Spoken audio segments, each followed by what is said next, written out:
Hello મમ્મા, વાત તો આપણે લગ્નની થઈ હતી ને, આ લોકો તો રસોઈ બનાવવાનું બી કહે છે. અચ્છા, બનાવવી પડે મેરેજ પછી. અચ્છા હવે સાંભળ, તે મને જે લાપસી બનાવતા શીખવાડી હતી ને એ વાળી વાટકી આ લોકોના ઘરે છે જ નહીં.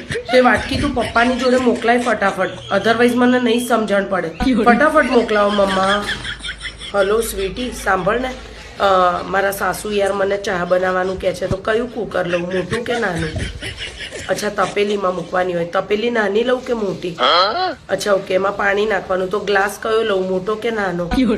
અરે યાર, આ યાર બહુ તકલીફ છે, મેરેજ કરીને નહોતા કરવાના યાર, તું ના કરતી.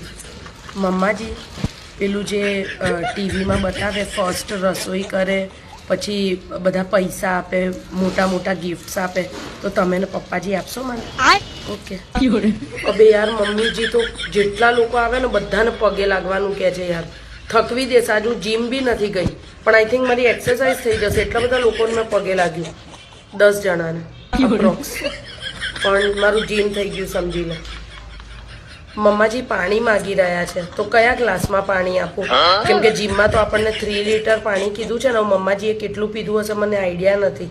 તો 3 લીટર થઈ ગયું હશે તો પછી એમને ના આપું પાણી. હલો મમ્મા, ભીંડાની સબ્જી બનાવવાની કીધી હતી ને, તો કુકરમાં 6-7 સીટી વગાડીને, તો હવે મોટો ચમચો લઈને ઢસડું ને એની અંદર, તો બી ભીંડો ઉખડતો નથી. તો શું કરું, કુકર ફેંકી દઉં કે પછી શું કરું? અચ્છા, ગરમ પાણી પલાળ દઉં. ઓકે મમ્મા. સોરી મમ્મીજી, વાસણ ઉટકવાના છે એ બધું તો નહીં થાય મારાથી. એક કામ કરું, મારા મમ્મી પપ્પાને ઘરે પાછી જતી રહું છું, કેમ કે મને લગ્નની વાત થઈ હતી એકચ્યુઅલી મારે મિહિરની સાથે.